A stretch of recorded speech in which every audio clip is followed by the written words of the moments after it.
Hey guys, welcome to my channel. My name is ReadingBear and I hope you are ready for some more stories. And today, we'll take a look at some new entitled people content. If you enjoyed my content, please don't forget to subscribe to my channel and post some bear emojis in the comment.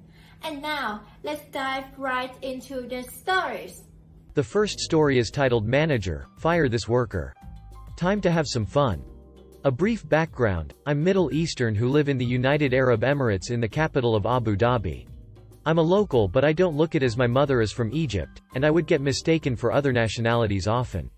On to the story.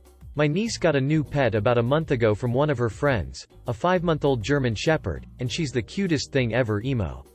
Unfortunately, the friend didn't bring enough food for the puppy, so I went the next day to a hypermarket nearby to buy some for her. I was told she liked a particular brand, so I decided to go inside without a cart or basket to see if they had it, then go back out for a cart. On my way to the pet food aisle I heard shouting and yelling from close by, and out of curiosity I went to check it out. I saw one of the workers and a wild Karen. While she didn't look like a Karen, she sure as hell acted like one, screaming at the poor guy about how incompetent and rude he is, and ignoring her when she was trying to get his attention, and of course, she was yelling for a manager. That's when she turned around and locked eyes with me, and made a beeline to where I was. Now keep in mind the worker's uniform is a yellow or light blue shirt with the hypermarket name on it in big letters, and the managers wear full suits. I was wearing black jeans and a dark blue shirt. Also, majority of the staff were either from India or the Philippines. Now for the cast: OL. Obnoxious lady, PW. Poor worker, M. Manager, me. Yours truly. OL. You, manager, this employee of yours was very rude to me. He ignored me when I was trying to get his attention for 10 minutes and is refusing to help me and yelled at me. I want him fired. The first thought that came to mind was to tell her that I didn't work there, but after seeing the condition PW was in, I decided to have some fun. Now my English has a good American accent, but I also have a fairly decent Indian accent, so without hesitation I switched my accent to Indian mode. Me. I'm so sorry madam, we've had many complaints about this problem worker. Don't worry, I will discipline him. And as a form of apology, please go about your shopping, and at the cashier, just give them my name, Roger Patel, and tell them I approved a 40% discount on the total sum for you. OL. At least management knows how to treat paying customers. I went to PW, grabbed his arm and started walking away, berating him along the way until we made a turn and we were out of sight of OL. That's when the PW said, "Am I in trouble?" It seems PW was new and also mistook me for a manager, and he thought he was going to be fired, poor guy. Me, laughing. I'm not a manager and you're not in any trouble, I just wanted to get you away from her. And I walked away waving goodbye at him. I grabbed a cart, and went on to buy my puppy her chow and some other things for her, some toys, a new collar, a leash and a comfy bed, and some other items for myself.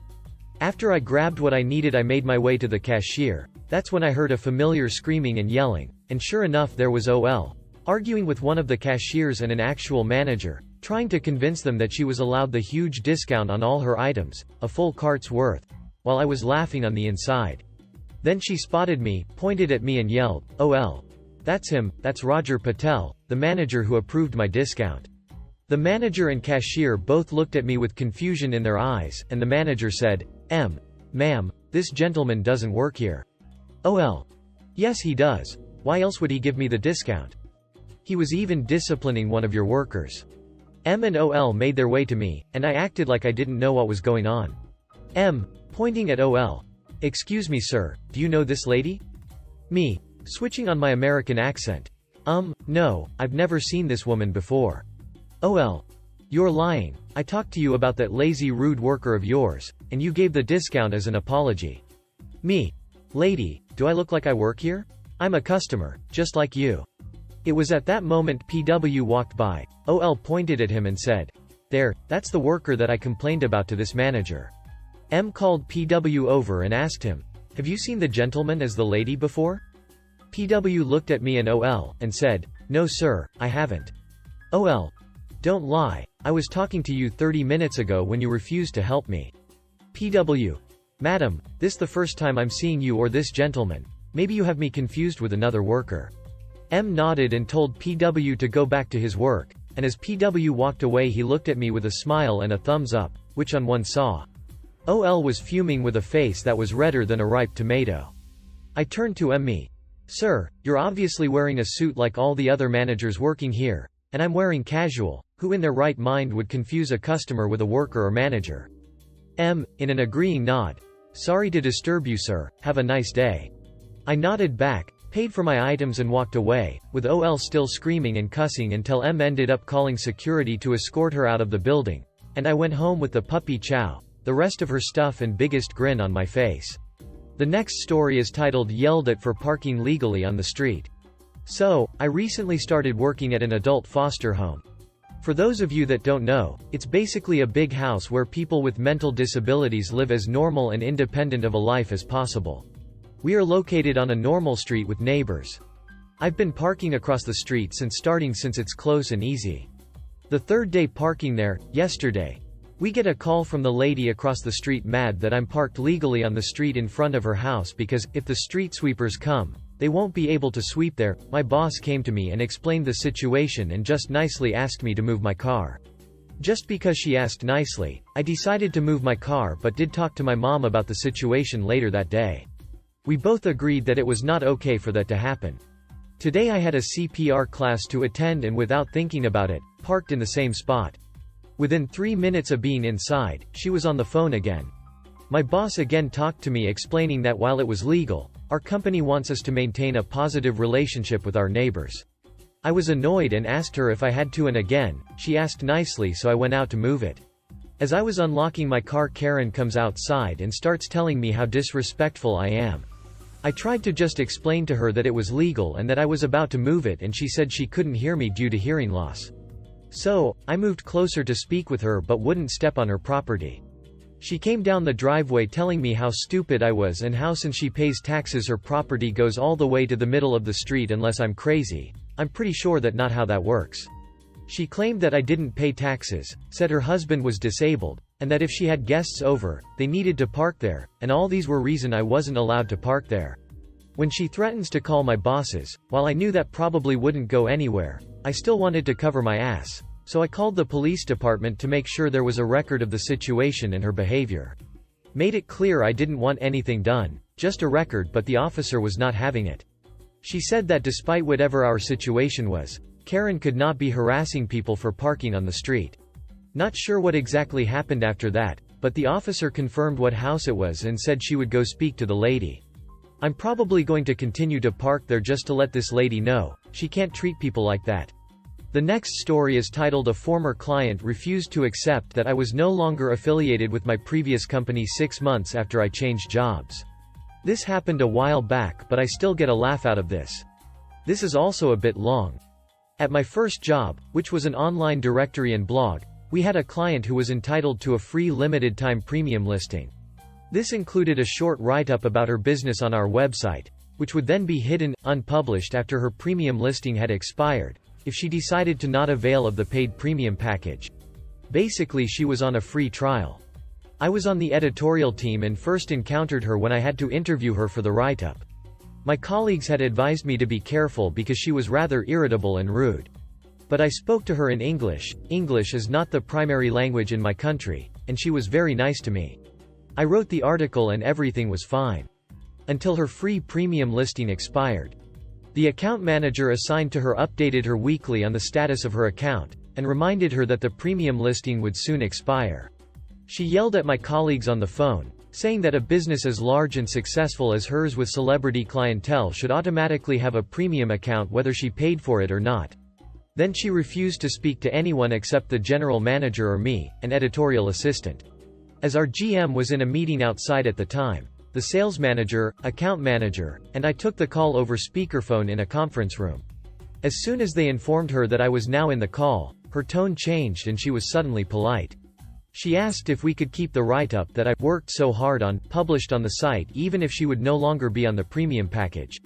She then went on to say that surely someone with my educational background and who went to the same uni as she did would understand. I think this came up while we were making small talk during an event. I told her that it wasn't up to me to make that call as I was an editorial assistant, but that we would be happy to keep the write-up published for another month if she decided to purchase the premium package for the next month. Taking my cue from the sales manager, who was writing down some responses to help sell her the package, I then said something like that a successful entrepreneur like herself would understand that we needed to provide these premium services from that point for those with paid subscriptions. Finally, she agreed to pay for the next month to keep her account's premium status. I resigned shortly after that, for unrelated reasons. 2 to 3 months later, I received a call from this client. Side note: we were not issued company phones at my first job, so I used my personal number to contact clients for phone interviews and the company would just reimburse. I was surprised because I contacted all the clients I had worked with before I left to inform them about who would be handling their editorial needs upon my departure. She was complaining that her write-up had been taken down and that I had to do something about it. I informed her that I was no longer affiliated with the company but that I would pass her concern along to my former colleagues. The call ended and I contacted my former colleague to let her know about that client's concern. Guess what? The client had not paid for the premium package in the last 2 months. Several months go by and one Sunday, I am awakened at 4 a.m. by my phone ringing. It is her again, and this time she isn't at all polite. She was yelling at me, saying I didn't republish her article and that her listing had gone back to basic, i.e. free, status. She said that the company should be grateful to have her listed because she had celebrity clientele and that she was a celebrity in the industry in her own right. She was infamous, not famous. I was done with her by now, so I repeated that I didn't work there anymore and if she wanted a premium account she should pay for it like everyone else. Then I said that if she contacted me again I would sue her for harassment. And then I hung up. It was an empty threat, but she never contacted me again. Years later, I found out that she had been blacklisted because she never paid for a year's worth of the premium listing. The next story is titled "Dad Just Wanted Clean Plates." To preface this story, my dad is in his 60s, grew up in a small town in a small country in an orphanage. So if his world views come up a bit off in this story, it's because they are more than a bit off. But here goes. Dad's birthday had come around and he chose a Chinese buffet for the family birthday dinner. So myself, 2 stepsisters, stepbrother, brother, stepmother, step-grandparents, and 2 other couples all headed to a small backstreet Chinese all-you-can-eat. The sort of place where they just dish the food out in bulk in a central area in the restaurant and you top your plate up as you wish. Unlike most buffet places we've been to, this one didn't have the stack of fresh clean plates, and an elderly Chinese gentleman did the occasional lap of the tables, swapped dirty empty plates for clean plates, went back to the corner, sat on a chair, crossed his arms and closed his eyes for 10 minutes before doing another lap. This is where the problem began. It had been a while since new plates had been delivered, and for most of us it wasn't a problem, we just kept on using the same plates. However, Dad decided he wanted a fresh plate as his was covered in one flavor sauce he didn't want any more of. He took a look at the sleeping gentleman in the corner, decided against waking him up and grabbed the next passing Asian gentleman to walk past by the arm. The conversation went as follows. Dad. Hey mate, can we please grab some fresh plates? Asian man, no, waving his hands in front of him. Dad. What do you mean no, I just need a clean plate. No sorry. Dad. No need to be sorry mate, I just want an extra plate. Sister 1. Dad, I don't think. Dad. It's alright, I've got this. Can we please have some fresh plates? But no. The poor man is now flustered as not only can he not get his message across due to the language barrier, he also can't get a word in over my father's urgency for a clean plate. Dad. Just grab us some bloody plates mate, it's not that hard. I'm like you. Dad. No you bloody aren't. Yes like you. Dad. If you were like me mate you'd get ya job done and grab us some plates. By this point several of us had picked up what the Asian man was putting down but either couldn't get a word in or chose to sit back and let Dad make an idiot of himself. Finally the poor man managed to shout over Dad with, I'm customer. This had the entire table in stitches as Dad meekly apologized, told him he thought he worked there and turned to us to ask why nobody had pointed that out. The man smiled, waved at us all and proceeded to head to his table where I'm sure he had a great time explaining to his wife why he couldn't get back to the table earlier. The icing on the cake was Dad finding a young Asian girl walking past stating, "I'll ask her," as if he'd solved the problem as my stepmother shouted over him, "Sit down, she's got a plate of lemon chicken." Turns out my dad's real name might be Karen. The next story is titled 5-Year-Old Boy as a Sport When Asked to Help. My son's second Christmas was fast approaching. He wasn't even a year old yet. I had the idea that each year I would purchase him an ornament that when he moved into his own home, he'd have something for his own tree that carried memories. I went to Sears. Row upon row of ornaments. I realized I'm very girly when I buy things like this. I needed a male's perspective. I see a little boy walking by. Me, would you be willing to help me with something? Little boy, what? Me pointing to my son, he's still too little to pick out an ornament. Would you be willing to help? His chest swells up and he begins looking around at the ornaments. Me, anything you want. I don't know what a little boy might like. This little boy took his job very seriously. Taking the ornaments down and looking each one over. His mother finally wandered over and told him they were leaving. Little boy, I can't leave. His mom, you absolutely can because we're leaving now. Little boy, but I haven't finished helping this little boy out yet. Mom looks at me. I point at my son and explain what's occurring. She smiles and kicks back waiting. I continue to follow this young man handing down ornaments as he requests them. He finally chooses one. It's Santa on skis and tilted like he's just jumped into the air. The ornament is wood. Me, what made you decide on this one? Little boy, he's tiny so if he breaks it, he won't get hurt. Years later the German Shepherd chewed it. But that little boy was the most thoughtful young man I have ever met. The next story is entitled Karen Learns I Don't Have to Help Her. At the start of the COVID lockdowns for non-essentials, my work actually increased. After a week of 12 to 16-hour night shifts I come home on my Friday, what y'all day walkers call Thursday. I park at my spot and start to walk up to my house when the wild Karen appears. Important info: my wife is a property manager for a trailer park. Karen, excuse me. I need you to bring your wife outside so I can talk to her now. Me, no, I don't work for the park and she'll be in the front office once it opens. Karen, you have to, it's an emergency. Me, really? Is someone dying or in danger of being injured? Karen, no, it's about this guys. Me, then it isn't an emergency and like I said I don't work here and have nothing to do with the park. Karen, well, as a concerned citizen you should. Me, I'm not concerned. Karen, I'll report you to the office. If you don't help me. Me, as I walk inside, oh, please don't report me to a place I don't work, oh no. I walk inside and my wife is getting ready for work and I warn her she'll be having a random encounter with a Karen today. Her face was FML.